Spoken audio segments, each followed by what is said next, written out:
انہیں صرف رمضان المبارک کے ایک مہینے میں تقوی حاصل ہو سکتا ہے، پرہیزگاری مل سکتی ہے۔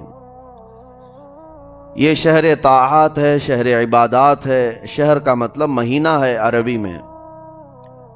اور دیکھیں کتنی سہولیات تمہارے لیے رکھی گئی ہیں کہ شیطان کے وسوسوں سے محفوظ رکھا گیا، کہ تمہیں مہینہ بھر شیطان اور اس کی ذریت سے، اس کے حملوں سے بچا کر رب تبارک و تعالیٰ نے اس مہینے میں رکھا ہے۔ تو اب میرے عزیزو، تھوڑی سی محنت کی ضرورت ہوتی ہے تاکہ ہمارا دل پاک ہو جائے۔ تھوڑی سی اور محنت اس میں کر لی جائے تو انسان کا باطن پاک ہو جائے۔ تقوی کیا چیز ہے اور اس کا حاصل کرنا کیوں ضروری ہے، میں آپ کو بتاؤں۔ تقوی کا مطلب سب سے اہم چیز یہ ہے، اللہ کا خوف۔ یہ بنیادی چیز ہے، یہ بنیادی چیز ہے۔ اور یہ اگر بنیاد ہے تو ہر عمل میں آپ کے تقوی حاصل ہو جائے گا۔ نماز کیوں پڑھتے ہو؟ نماز ایک ڈیوٹی سمجھ کر کے پڑھتا ہے تو کوئی مسئلہ ہی نہیں اس کا، یعنی وہ ڈیوٹی ادا کر رہا ہے۔ لیکن نماز میں اگر خوف خدا ہے، اللہ کے ڈر سے پڑھتا ہے، یہی تقوی ہے۔ روزہ کیوں رکھ رہا ہے؟ سب محلے میں رکھ رہے تھے، ہم نے بھی رکھ لیا۔ روزہ اس لیے رکھ رہا ہوں کہ لوگ برا نہ سمجھیں، یا اسلام کا ایک حصہ ہے۔ اتنی ہی نیت تھی تو پھر اس نے روزے سے کچھ حاصل نہیں کیا، لیکن اسی روزے کو اللہ کے خوف سے رکھا، یہی تقوی ہے۔ تو خوف خدا، اللہ کا خوف آ جانا ہر عمل میں، یہی تقوی ہے۔ اور اگر یہ چیز نہیں ہے تو انسان بہت بڑے بڑے گناہ بھی کر جاتا ہے، اسے ڈر نہیں لگتا۔ روزہ چھوڑ دیا، اسے کوئی خوف ہی نہیں ہے، بلکہ دھڑلے سے لوگوں کے سامنے کہتا بھی پھر رہا ہو کہ مجھے یہ سب چیزوں میں وشواس نہیں، یقین نہیں ہے۔ یہ باتیں اس زبان سے آتی ہیں جس کے ہاں اللہ کا خوف ہے ہی نہیں، اللہ کا ڈر نہیں۔ اسی لیے قرآن میں اللہ نے فرمایا لعلکم تتقون، تم پر روزے اللہ نے فرض کیے ہیں تاکہ تمہیں تقوی مل جائے، اللہ کا خوف۔ اور یہ کتنی اہم چیز ہے میں آپ کو بتاؤں، خوف خدا۔ خوف خدا کا مطلب کہ اللہ کا ڈر، اللہ کا خوف، یہ تمہاری پوری باڈی کو صحیح کرتا ہے، اندر سے بھی باہر سے بھی۔ خوف خدا، تم ہر قدم پر اگر یہ سوچتے ہو کہ میرا رب مجھے دیکھ رہا ہے۔ جیسے کہ آپ کو پتہ ہے حدیث پاک میں حضور صلی اللہ تعالیٰ علیہ وسلم سے پوچھا بھی گیا، احسان کیا ہے، یعنی نیکی کس کو کہتے ہیں؟ حضور نے فرمایا تم نماز ایسی پڑھو یا عبادت ایسے کرو جیسے تم اللہ کو دیکھ رہے ہو۔ اور اگر یہ نہیں ہو سکتا تم سے تو اتنا احساس تو رہے کہ اللہ تمہیں دیکھ رہا ہے۔ تو ہر عمل میں تمہارے یہ سوچ آئے کہ مجھے میرا رب دیکھ رہا ہے، تمہارے قدم سنبھل جائیں گے۔